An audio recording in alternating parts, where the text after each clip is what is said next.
हूँ दीपाली राणा। आप देख रहे हैं योर मनी, पर्सनल फाइनेंस से जुड़ा हमारा स्पेशल शो, जहां रोज हम कोशिश करते हैं आपको गाइड करने की, ताकि आप बेहतर फाइनेंशियल प्लानिंग कर सकें और अपने पोर्टफोलियो को बेहतर बना सकें।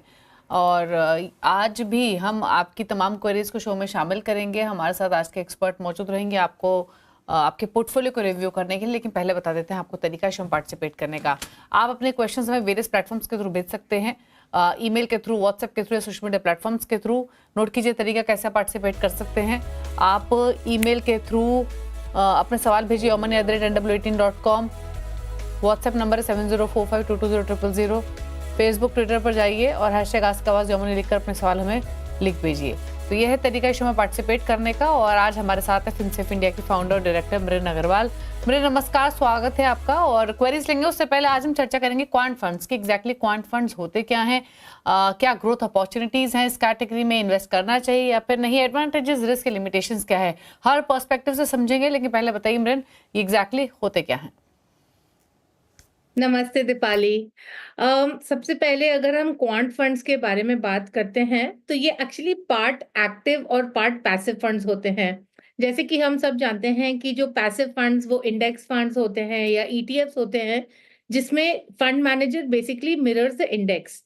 अब क्वांट फंड में क्या होता है कि एक मतलब एल्गोरिथम्स, बहुत सारे डेटा के ऊपर बेसिस पर, और जो डेटा होता है वो वैल्यूएशन का डेटा, क्वालिटी, लिक्विडिटी, यील्ड्स, इन सब चीज़ों को नज़र में रखते हुए ये लोग बहुत सारा डेटा रन करते हैं और उसके बेसिस के ऊपर, उसके एनालिसिस के ऊपर एक मॉडल क्रिएट करते हैं, एक जिसके ऊपर फिर इन्वेस्टमेंट होता है। तो ये है क्वांट बेस्ड स्ट्रेटजी, जिसमें यस, फंड मैनेजर को ये मॉडल बनाना है और फिर उसके बेसिस के ऊपर इन्वेस्टमेंट करना है। ओके, अच्छा, एक चीज और बताइए फिर कि इनमें इन्वेस्ट कौन से कैटेगरी के इन्वेस्टर्स को पैसे लगाने चाहिए, एडवांटेजेस या फिर रिस्क क्या है इस कैटेगरी में? देखिए, इसमें एडवांटेज सबसे बड़ा क्या है कि इसमें जो बायस है कि कभी-कभी हमारा जो पर्सनल बायस होता है कि या हमारा जो पर्सनल व्यू होता है, वो नहीं रहेगा इसमें, क्योंकि ये क्वांट बेस्ड मॉडल जो होता है ये बिल्कुल एल्गोरिथम के ऊपर रिलाई करता है, एंड हेंस जो इमोशनल और साइकोलॉजिकल फैक्टर्स रहते हैं डिसीजन मेकिंग में, ये इसको बिल्कुल एलिमिनेट करता है। दूसरा क्या है कि सिंस ये जो क्वांट स्ट्रेटजीज होती हैं, ये बहुत एक रिगरस प्रोसेस फॉलो करते हैं based on data, and hence they can also adapt to the changing markets, right? Now इसमें रिस्क ये हो सकता है कि मतलब कंटिन्यूअसली आपको टेस्ट करना पड़ेगा कि ये सही मॉडल है या नहीं, end of course fund manager को पूरा कंट्रोल नहीं होता है स्ट्रैटेजी के ऊपर। जैसे अगर हम एक्टिवली बेस्ड फंड में देखेंगे तो इसमें फंड मैनेजर के ऊपर पूरा कंट्रोल रहता है। दूसरा क्या है कि जो जब मॉडल बनाते हैं ना, तो जो उस समय बहुत जरूरी है कि ये मॉडल सही बने, राइट? और एक और बात फाइनल ये मैं कहना चाहूंगी कि अगर ये मॉडल बहुत पॉपुलर हो जाता है तो इसका जो मतलब इसका जो वो एक चीज होती है कि मतलब अगर अगर बहुत लोग ये सेम स्ट्रेटेजी इम्प्लीमेंट कर रहे हैं तो फिर the model basically loses its edge. ये इसके एडवांटेजेस डिसएडवांटेजेस हैं। एक्चुअली आई रियली फील कि जो इन्वेस्टर्स थोड़े एडवांस्ड इन्वेस्टर्स हैं, उन्हीं को ऐसी स्ट्रैटेजीज देखनी चाहिए। आई फील कि जो मतलब शुरुआत कर रहे हैं या अभी ही 3-4 साल पहले ही शुरू किया है, आई डोंट फील कि उन इन्वेस्टर्स को ये स्ट्रैटेजी अभी देखनी चाहिए। ओके, चलिए, तो ये बात हुई क्वांट फंड्स के बारे में और एग्जैक्टली ये कौन सी कैटेगरी होती है, किस तरीके के यहाँ पर लिमिटेशंस होती हैं, इन्वेस्ट करना चाहिए या फिर नहीं, तमाम बारीकी आपको समझाई हैं। लेकिन चलिए अब सवाल जवाब के सिलसिले को शुरू करते हैं। और पहले व्यूअर रमेश कुमावत राजस्थान से हमारे साथ कनेक्टेड हैं। रमेश जी नमस्कार, बताइए क्या सवाल है आपका? नमस्कार मैम। नमस्ते, बताइए अपना सवाल।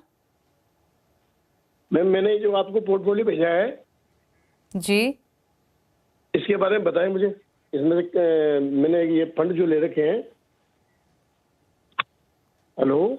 ओके, ओके आपका पोर्टफोलियो हमारे पास है, सिर्फ आप ये बताइए कि आप जानना क्या चाहते हैं इस पोर्टफोलियो रिलेटेड।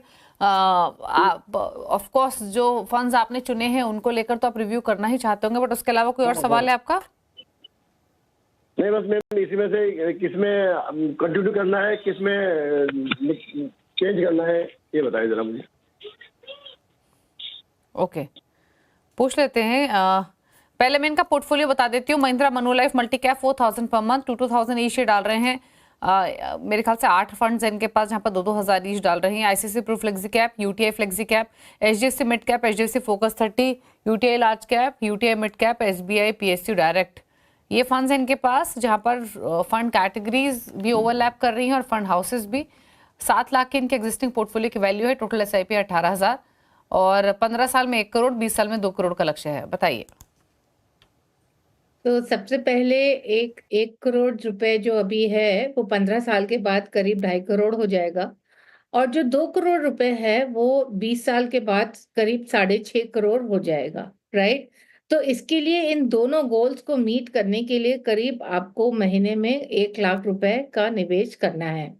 अब दीपाली ने भी बोला कि, और सही बोला कि पोर्टफोलियो में बहुत ओवरलैप है, क्योंकि ज्यादातर आपके पास 2 फंड हाउसेस की स्कीम्स हैं।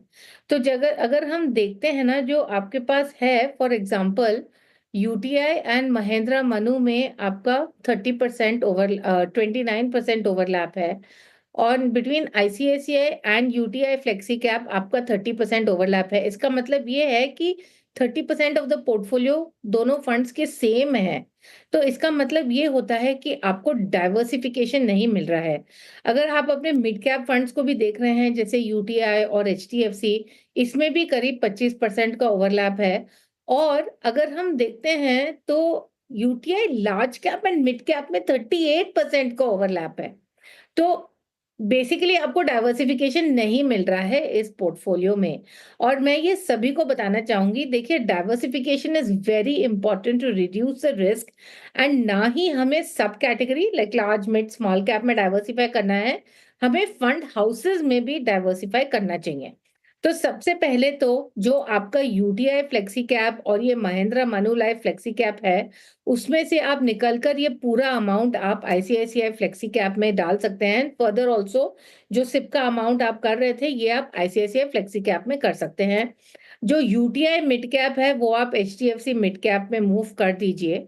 What I will also say is कि सिंस आपका होल्डिंग पीरियड इतना लॉन्ग टर्म के लिए है, आई वुड सर्टेनली सजेस्ट कि एक small cap fund like Nippon India small cap fund introduce कीजिए, जिसमें ये SBI PSU UTI large cap and HDFC focused का जो अमाउंट है वो उसमें मूव कीजिए। बट एक बात ध्यान रखिएगा, क्योंकि मैं आपको लार्ज कैप से स्मॉल कैप में जाने की सलाह दे रही हूँ, इसलिए मैं आपको उसका रिस्क भी बता रही हूँ कि सर्टेनली स्मॉल कैप जो है वो बहुत वॉलेटाइल रहता है एंड बहुत उतार चढ़ाव बना रहता है। तो अगर आप ये जानकर ही इसमें डालिए कि अच्छा हमें 15-20 साल के लिए डालना है, बट ऊपर नीचे होता रहेगा, बट हम बने रहेंगे।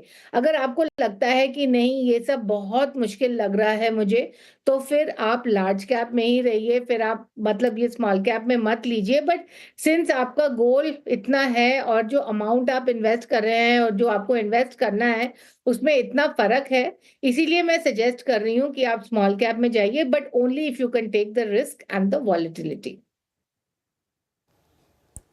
ओके चलिए, तो ये आपको स्ट्रैटेजी बताई गई है रमेश जी आपके पोर्टफोलियो को लेकर, बदलाव आपके पोर्टफोलियो को लेकर रेकमेंड किए गए हैं। UTI flexi cap, Mahindra Manulife multi cap, UTI mid cap, इनसे आप एग्जिट कीजिए। ICC pru flexi cap, HDFC mid cap में आप एसआईपी एलोकेशन इंक्रीज कीजिए। बाकी रही आपके पोर्टफोलियो की बात, तो आपको एलोकेशन बढ़ाना पड़ेगा। इन्फ्लेशन को भी ध्यान में रखें, उस हिसाब से आपको अपने एसआईपी एलोकेशन बढ़ाना रहेगा। 42,000 से 64,000 की एसआईपी आपको करनी पड़ेगी अगर हम इन्फ्लेशन को भी ध्यान में रखकर चलें। बात करते हैं अगले व्यूअर से। कुंदन है हमारे साथ झारखंड से। कुंदन नमस्कार, बताइए क्या सवाल है आपका? नमस्कार मैडम, मैं आज के डेट में मेरा 13,500 रुपया का पर महीना में मेरा डिपॉजिट है, जिसमें कोटक इंफ्रास्ट्रक्चर में 10,000, मेरा एसेट में मेरा 6,000, क्वांट स्मॉल में 5,000, क्वांट मिड कैप में 2,000, एक्सिस फोकस में 1,000, निपॉन इंडिया लार्ज कैप में 2000 और Nippon Okay. India small cap में 5000, ICICI प्रूडेंशियल कमोडिटी फंड में मेरा 2000 है और HDFC स्मॉल कैप फंड में 2000 है। आज का रेट में मेरा बैलेंस 13 लाख का है। मुझे 3 साल में इसका कॉर्पस 50 लाख के आसपास चाहिए, तो इसमें से कौन सा फंड मेरा ठीक है, या किसी को अगर ऑफ करना है या किसी में एलोकेशन बढ़ाना है तो थोड़ा सजेशन दे दे। ओके, पूछ लेते हैं क्या सजेशन रहेगा। बताइए, आपने सुना इनका सवाल। इनके पास पोर्टफोलियो में जो फंड्स हैं उनके नेम इन्होंने सजेस्ट कर दिए हैं ऑलरेडी, और 1000 से लेकर 10,000 की इनके SIP चल रही है। तो एलोकेशन अमाउंट में भी वेरिएशन है। टोटल 35,000 की SIP हो गई है, 13 लाख पोर्टफोलियो की वैल्यू है और 50 लाख का टारगेट है 3 इयर्स में। तो विद इन्फ्लेशन, विदाउट इन्फ्लेशन इस गोल को अचीव होने की पॉसिबिलिटी कितनी दिख रही है? तो पहले तो 3 साल के बाद ये जो 50 लाख है उसकी वैल्यू 60 लाख हो जाएगी, एंड इसके लिए आपको करीब महीने में 1 लाख इन्वेस्ट करने हैं। बट आपके पास बस 3 साल हैं, और 3 साल बहुत सम समय होता है इक्विटीज में कुछ कहने के लिए, और मार्केट कहीं भी जा सकता है। आजकल ही हम देख रहे हैं कि ग्लोबल फैक्टर्स काफी सारे आ रहे हैं, रुपये में बहुत वॉलीटिलिटी चल रही है। सो मैं एक्चुअली ये कहूंगी कि पहले तो आप ये सोचिए कि आप अगर इस पीरियड को बढ़ा सकते हैं, क्योंकि 3 साल एक्चुअली बहुत कम समय है। आई डोंट नो अभी आप कितने साल से ये निवेश कर रहे हैं। दूसरी बात, अगर आप मतलब सोच भी रहे हैं तो ये बहुत ही ज्यादा रिस्की स्ट्रैटेजी है। तो मैं एक्चुअली रेकमेंड नहीं करूंगी, क्योंकि ये बहुत ज्यादा रिस्की है। दूसरा, अगर आप अपने फंड्स को देखेंगे तो मुझे ये समझ में नहीं आ रहा है कि आपने एक थीमेटिक फंड में 10,000 डाले हैं और दूसरे फंड्स में कम डाले हैं, ये आपने किस बेसिस पर डिसाइड किए हैं।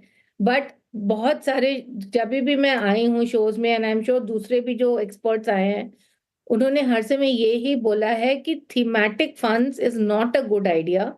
क्योंकि थीमेटिक फंड्स में क्या होता है कि वो थीम प्ले आउट होना चाहिए, और जो इसके बेस्ट स्टॉक्स होंगे इस थीम के, वो वैसे भी आपको ब्रॉड बेस्ड फंड्स में मिल जाएंगे। तो पहले तो आपको 9 फंड्स की जरूरत नहीं है। दूसरा, जैसे आपके पास ये कमोडिटीज फंड है, ये सब आपको बिल्कुल जरूरत नहीं है। तो एक्चुअली मेरी ये राय है कि आपको सोचना है कि ये आपको इसमें इक्विटी में बने रहना है कि नहीं, क्योंकि 3 साल बहुत कम समय होता है। अगर आप 2-3 साल से भी इन्वेस्ट कर रहे हैं, तब उसके हिसाब से भी मैं कह रही हूँ कि ये बहुत ही कम समय है, और अगर आप इसमें बने रहेंगे तो सर्टेनली आई विल से कि बहुत इसको मॉनिटर कीजिए, और जब भी मार्केट अच्छे लेवल पर हो तो प्लीज निकाल कर इसको किसी सेफ जगह में रख लीजिए, बिकॉज आई फील कि आप ये अपने रिटायरमेंट के लिए कर रहे हैं, तो ये बहुत रिस्की स्ट्रैटेजी आप अपना रहे हैं एक्चुअली। ओके, चलिए, तो आपको बताया गया है कि क्या स्ट्रैटेजी आपको रखनी है। बदलाव डेफिनेटली आपको करने पड़ेंगे, काफ़ी अग्रेसिव है। अच्छा, फिर आपके हिसाब से अगर पोर्टफोलियो बनाना चाहें ये, या बदलाव करना चाहें, तो कुछ नेम्स आप सजेस्ट करेंगे? कौन कौन से फंड्स रखें ये पोर्टफोलियो में, और किस तरीके का नया पोर्टफोलियो इनका हो सकता है? बेसिकली इनको डेट फंड्स ही रखने पड़ेंगे पोर्टफोलियो में, like short duration debt funds. इनको मतलब ऐसे फंड्स ही रखने पड़ेंगे। इट्स वेरी डिफिकल्ट एक्चुअली 3 साल के लिए और कुछ सजेस्ट करना। आप उस कैटेगरी में प्लीज सिमरन। मैं कह रही हूँ कि 3 साल के लिए और कुछ सजेस्ट करना बहुत मुश्किल है। I will Okay. Suggest short duration debt funds रखें, certainly not equity funds. Okay, चलिए बात करते हैं अगले व्यूअर से। प्रकाश चौधरी राजस्थान से हैं। प्रकाश जी नमस्कार, बताइए क्या सवाल है आपका?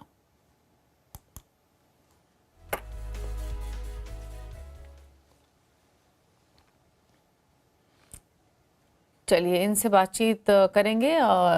फिलहाल इनकी फोन लाइन डिस्कनेक्ट होगी, तब तक एक ब्रेक के लिए रुक जाते हैं, लौटेंगे तो रिकनेक्ट करेंगे, जल्द वापस आते हैं।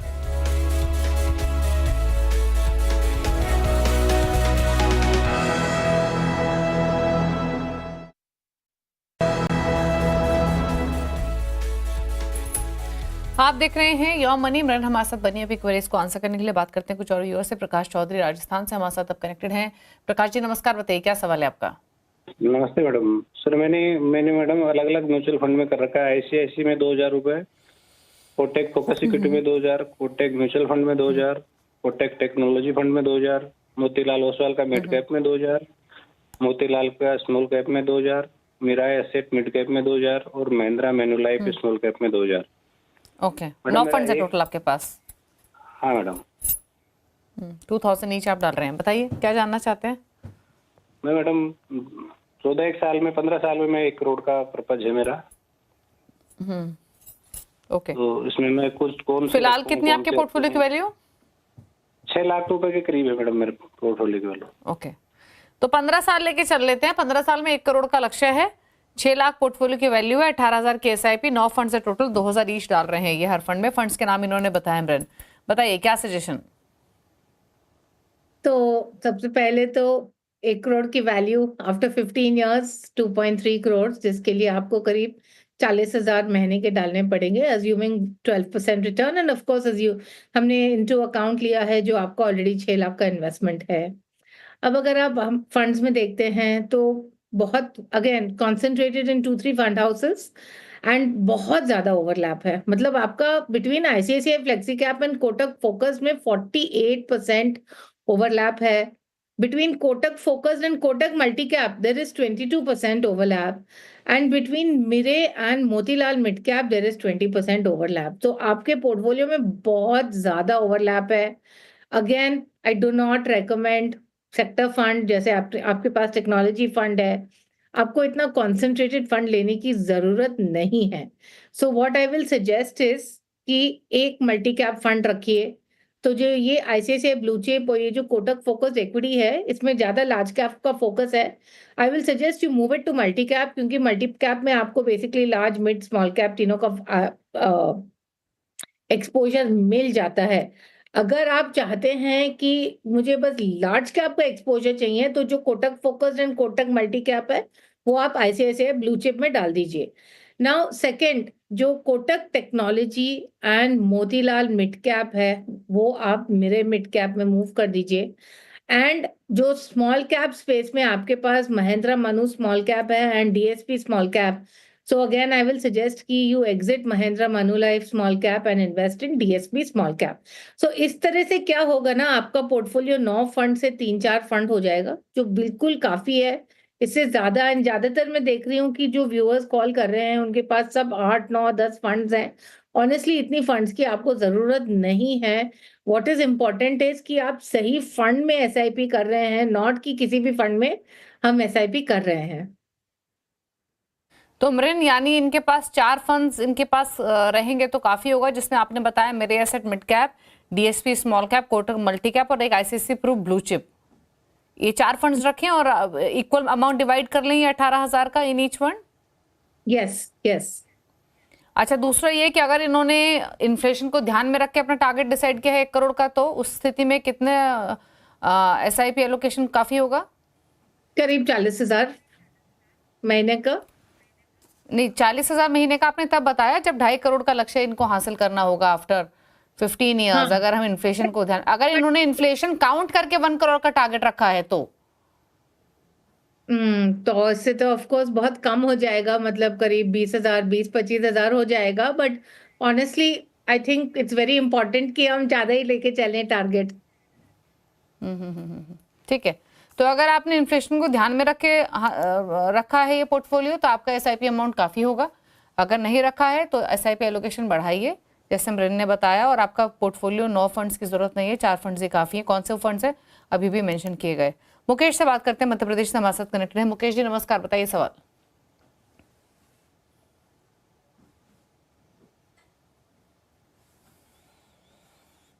मुकेश सवाल पूछिए प्लीज। चलिए सवाल ले लेते हैं। इनका 10,000 की एसआईपी चल रही है, 38 साल इनकी उम्र है, 2.5 लाख इनकी पोर्टफोलियो की वैल्यू है, 20 साल में 2 करोड़ का टारगेट है। 5 फंड्स है, Motilal Oswal large cap, Mahindra Manulife mid cap और Canara Robeco small cap, JM flexi cap और Quant small cap 2,000 each deploy कर रहे हैं। बताइए सजेशंस। तो वही है, जैसे वो प्रीवियस केस में 1 करोड़ वाज बिकमिंग 2.3 करोड़, वैसे ही 2 करोड़ का टारगेट 20 साल के बाद करीब 6.5 करोड़ हो जाएगा। और इसके लिए करीब इनको 65,000 रुपीज पर मंथ इन्वेस्ट करना है।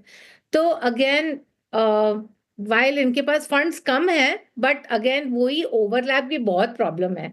तो अगर हम देखते हैं, there is a 37% overlap between Motilal Oswal large cap and JM flexi cap, right? So what I will suggest is कि दूसरे फंड्स ठीक है, mid cap, small cap, quant small cap वगैरह सब ठीक है, बस ये जो दो फंड हैं, I will actually suggest, I prefer Motilal large cap over Mahindra, sorry, over JM Flexi Cap, I prefer Motilal Large Cap. So I will suggest कि JM Flexi Cap में जो आपका इन्वेस्टमेंट है वो आप एग्जिट करके आप मोतीलाल लार्ज कैप में डाल दीजिए। ओके, चलिए ये रही आपके लिए सलाह, आपके पोर्टफोलियो को लेकर अकॉर्डिंगली आप चेंजेस कर सकते हैं। चलिए फटाफट से पूछ लेते हैं मृण का टॉप 4 फंड्स। मृण बताइए। ICICI Prudential Nifty 50 Index Fund, Parag Parikh Flexi Cap Fund, Mirae Mid Cap Fund and Nippon India Small Cap Fund. तो ये रहे मृण के टॉप 4 फंड्स आपके स्क्रीन पर, आप इन्हें नोट कर लीजिए अगर आप पोर्टफोलियो बनाना चाहते हैं। थैंक यू मृण, शो में आने के लिए और सभी क्वेरीज को आंसर करने के लिए। Thank you so much. इसी के साथ यौमनी में इतना ही। ब्रेक के बाद भी खबरें जारी हैं। नमस्कार।